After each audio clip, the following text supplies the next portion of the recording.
So the first thing on the list I'm going to try and tackle is finish mounting this intercooler and radiator. Now, I had made a start previously on it and had adapted the intercooler to fit around the BMW radiator, and yes, everything's just going to be super tight. I probably could have used the Land Rover radiator and we saved a few problems, but probably just created other ones as well.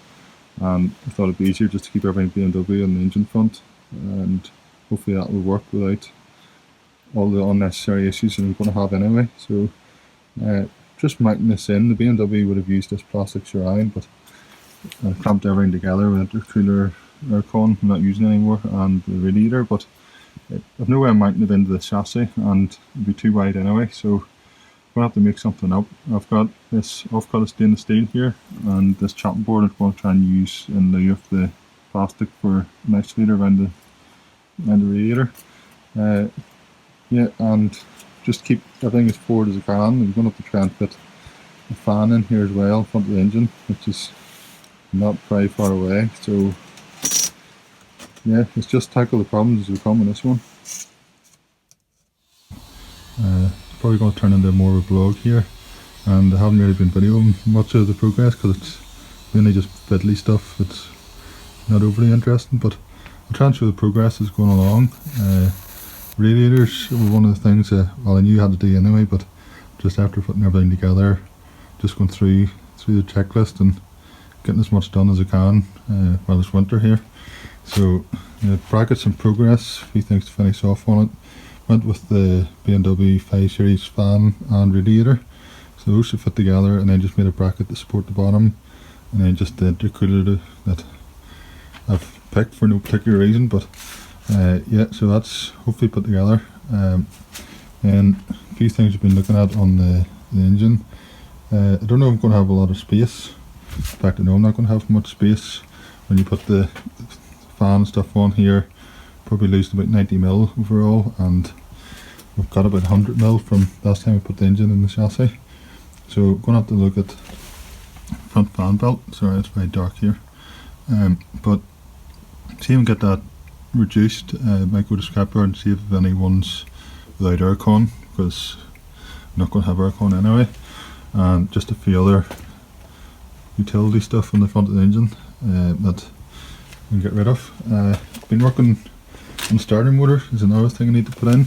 So I've marked out the holes where they need to go, so kind of half committed there. I'll need to cut a few mil off the back of this bell housing, because the face of the starter motor is hitting that.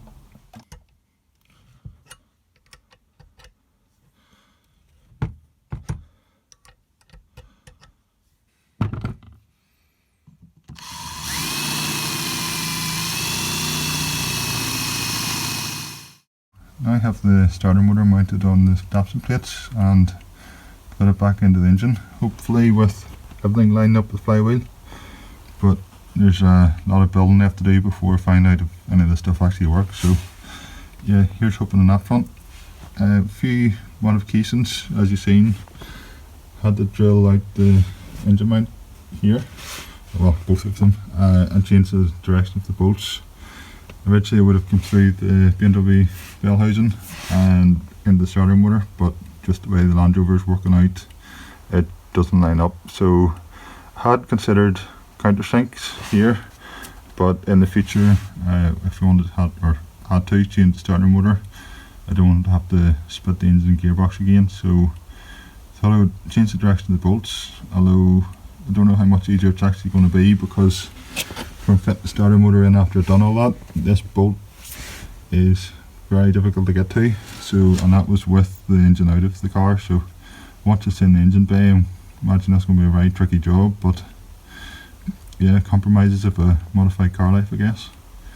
The other thing, I suppose, as I mentioned previously, I had to trim a bit off the back here, and that was really just to allow for, you get it lined up, the starter motor, the nose, it just sticks out past the adaptation plate, so yeah, that just allows everything to fit in again, and you're just pushing it off the adaptation plates. The clutch, I suppose, while I'm here, I'll just get into that. I had previously I have modified the mounts here and machined this back to allow for the BMW clutch and flywheels just a bit thicker. So the easiest method at the time was to take this whole mount back, but has had the knock-on effect that the clutch sleeve cylinder, the wee push rod, it's too short now. So I found this. It's actually out of an LDV, just got it online. It's seems a bit different, slightly narrower and slightly different design at the top, but it's a good bit longer. So from measuring everything up, have to cut about 30mm off the end of it, and that should allow for the difference in mounting point and get everything lined up again and working. The other thing I had to do is the clutch sleeve cylinder. Originally this pipe here, it would have been on this side of the clutch sleeve cylinder that mounts on here whenever the bell housing's in. Obviously on the Land Rover one there would have been a bit of space between the engine and the pipe would just come up between the two. So I suppose just let you know on that one. But yeah, we'll get this trimmed down, and that should hopefully be everything finished on the adaptation plates and the bell housing. I suppose I'll just say I did make a plate for the back of it just to cover the hole, and I'm going to have to work out what that oil drip is, because even though the engine hasn't moved and isn't even attached to anything, I do appear to have an oil leak, which is interesting because I've taken all the oil out of the engine. But yeah, the pulley is mentioned earlier in the video.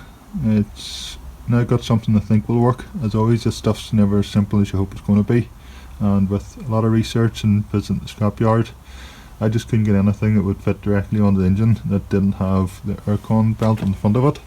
So I went with this one. This is off the newer version of this engine, and it does have a difference in the fitment onto the crank.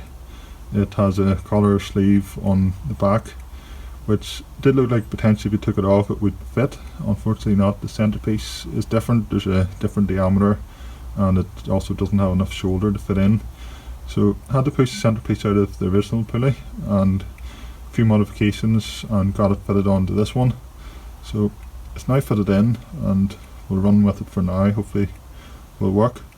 The rest of the engine, I just want to give it a service. It'll never be as simple to work out again, so I might as well get that done before I put it into the Land Rover. And I want to take things like the aircon bracket off, because it's never going to be used again. The radiator, it's still sitting here, and I'm going to feature it in another video. It seems to be a running theme, unfortunately, but it is now at least all in one piece. The fan, radiator and intercooler are all put together. I just need to finish off the brackets to fix them back to the Land Rover itself. So just finish up the top bracket across the cross brace, and the base just needs to be taken down to the chassis. But once you get everything put together, I'll confirm the dimensions and get that finished, and we'll go from there.